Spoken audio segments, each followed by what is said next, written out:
Hey guys, and welcome back to Mad About Skin. In today's video, we are talking New Year's skincare resolutions. First of all, I've got to apologise for the croakiness of my voice. I've just been away and I've come back with the most stinking cold going. Don't worry, it's not what everyone worries it might be.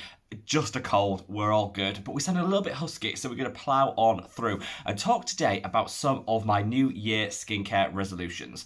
I think a lot of the problem with New Year's resolutions is we set too many. Well, if you me, you have like 30 all going at once, so you set way too many. They're usually unachievable, which kind of sets yourself up for failure from the start, which is never a good thing. And so I thought, well, I'll pull together, train my mind and pull together a few of my New Year skincare resolutions that I'm going to try and commit to delivering in 2021 and sharing them with you.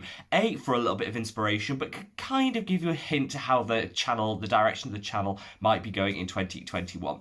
I would say when it comes to your own resolutions, they need to be personal and they need to be achievable for you. So you don't have to follow all of these. They might just act as a little bit of inspiration. But anyway, that's enough waffle. Let's get straight on into it. My number one New Year's resolution is actually something I've been building up to for the past 12 months. So I'm kind of on target to deliver it before the year starts, which is always good. A tick in the box before we start. And that is to go completely cruelty-free in my skincare routine. The reason I kind of built up to this is I don't think it's something you can actually just do on day one and think, right, I'm going to do it. A whole new set of ingredients and products and brands. I'm just going to go for it in 2021.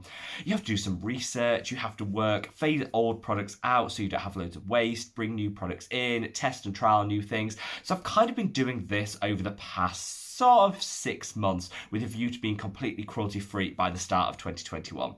I'm there. All the products I used in my morning skincare routine today were cruelty-free, so I've kind of already delivered this, but I'm going to keep going with it, hopefully finding out some new products as we go along, and obviously I'll be sharing them with you guys. So the products I'm going to be recommending on the channel will be cruelty-free from the start of 2021, and hopefully you'll come along with me on this journey a little bit too.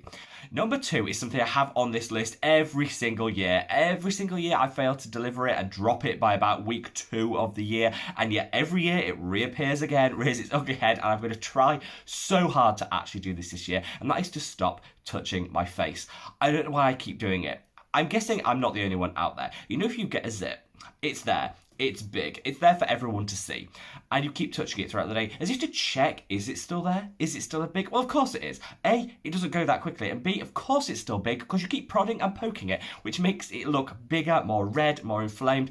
I'm like the worst person when it comes to just touching the skin, checking that is it still there, see how smooth it is. What is that all about? We just need to stop doing that. I have such a bad breakout on my forehead because I've been concentrating and thinking about things. And when I do that, I sort of do this on the ground, put my hand on my forehead.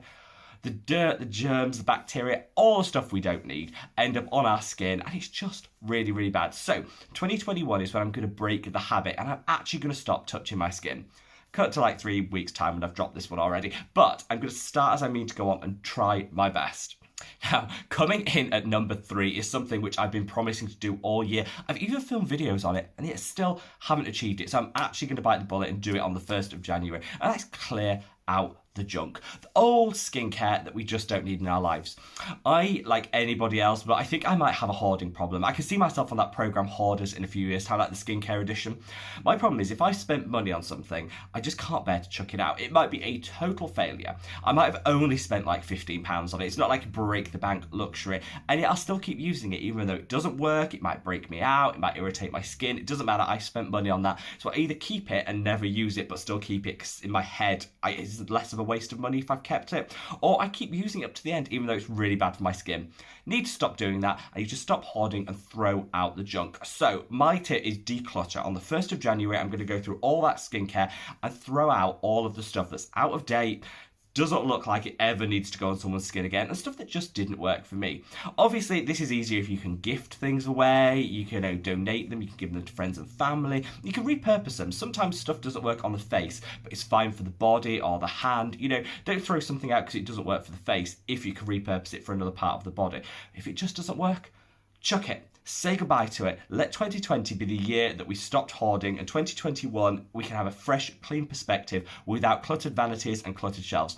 Just as a sign of how bad my issue with hoarding is, I still own the Pixi Milky Tonic. Like the number one worst skincare product of 2020 that I tried. So bad, smells like really old drawer liners and mothballs, did nothing for the skin. It was slightly irritating, if anything. Absolutely hated the product. Still got it. Still sitting around on the off chance that I might ever use it again. I won't. And yet I still can't throw it out. So declutter for 2021.